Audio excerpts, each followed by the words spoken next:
And Anil గారు మాట్లాడుతా అన్నారు. అండ్ ఫస్ట్ ఆఫ్ ఆల్ నాకు ఈ వేదిక ద్వారా ఫస్ట్ కృష్ణప్రసాద్ గారిని అండ్ టీమ్ని నిజంగా సార్ ఆదిత్య 369 లాంటి ఒక క్లాసిక్ని ఖచ్చితంగా అది ఆ ప్రింట్ నుంచి డిజిటలైజ్ చేసి అది మరుగున పడిపోకుండా అంత గొప్ప చిత్రాన్ని 4K చేసి మీరు ఈరోజు ఇక్కడికి తీసుకురావడం సార్ నిజంగా అద్భుతం సార్.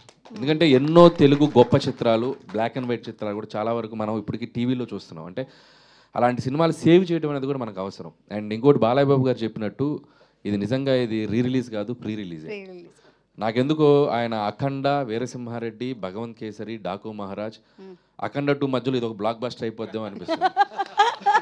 అవ్వచ్చు, అవుతుంది కూడా. సో ఖచ్చితంగా అలాగే తెలుగు ప్రేక్షకులందరికీ నా విజ్ఞప్తి. సో మేము చిన్నప్పుడు ఈ సినిమాని సెలబ్రేట్ చేసుకున్నాం, ఇది మళ్ళీ థియేటర్లో వస్తుంది. సో పిల్లలకి ముఖ్యంగా ఈ సినిమాలో చాలా అద్భుతాలు ఉన్నాయి. తెలుగు భాష గురించి, తెలుగు పద్యాల గురించి, తెలుగు రాజుల గురించి, తెలుగు కవుల గురించి ఎన్నో గొప్ప విషయాలు ఉన్నాయి. అలాగే సైన్స్ గురించి, అలాగే ఫ్యూచరిస్టిక్గా, అలాగే రియలిస్టిక్గా చిన్న చిన్న పిల్లలు చేసే చిన్న చిన్న అల్లరి ఉంది, ఒక కోహినూరు వజ్రం, చాలా వెరైటీ ఎలిమెంట్స్ ఉన్నాయి. సో ఖచ్చితంగా ఈ వీకెండ్ పిల్లలందరినీ తీసుకెళ్ళి ఖచ్చితంగా ఈ సినిమాని చూపించండి. డెఫినెట్గా వాళ్ళకి ఇది ఒక చిన్న లైబ్రరీలో వాళ్ళకు ఒక పాఠం చెప్పినట్టు కూడా ఉంటుంది ఈ సినిమా. మంచి మంచి పాటలు ఉన్నాయి. అండ్ యూత్ కూడా, ఈ జనరేషన్ యూత్ కూడా డెఫినెట్గా సినిమా చూడండి.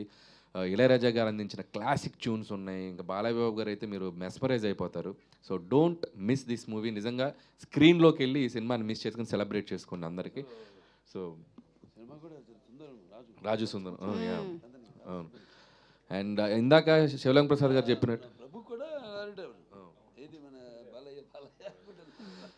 అండ్ ఇందాక శివలింగ కృష్ణప్రసాద్ గారు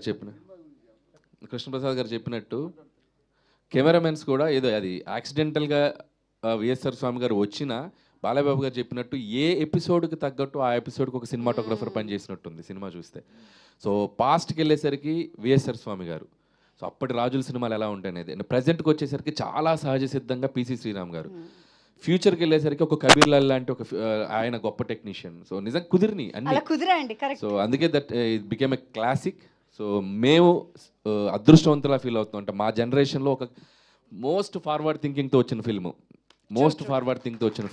అండ్ మా అదృష్టం అది మేము. ఎందుకంటే కమర్షియల్ ఫిల్మ్స్ ఒక హై రేంజ్లో ఉన్న టైంలో రిలీజ్ అయిన ఫిల్మ్ అది. సో అప్పుడు మేము చాలా అదృష్టంగా ఫీల్ అవుతున్నాం, మేము కానీ మా బాబీ కానీ అందరం. సో ఇప్పుడు మళ్ళీ ఈ సినిమాని ఒక రిలీజ్ చేయడం, ప్రీ రిలీజ్ లాగా వచ్చి దీంట్లో పార్టిసిపేట్ చేయడం నిజంగా థ్యాంక్స్ బాలయ్య బాబు గారు మమ్మల్ని దీంట్లో పార్టిసిపేట్ చేసినందుకు. అండ్ వన్స్ అగైన్ టీం అందరికీ బెస్ట్ విషెస్ చెప్తున్నాను. థ్యాంక్ యూ సో మచ్ అండి. And it's really nice. So April 4th ఇది రిలీజ్ అవుతుంది, అందరం వెళ్దాము థియేటర్స్లో.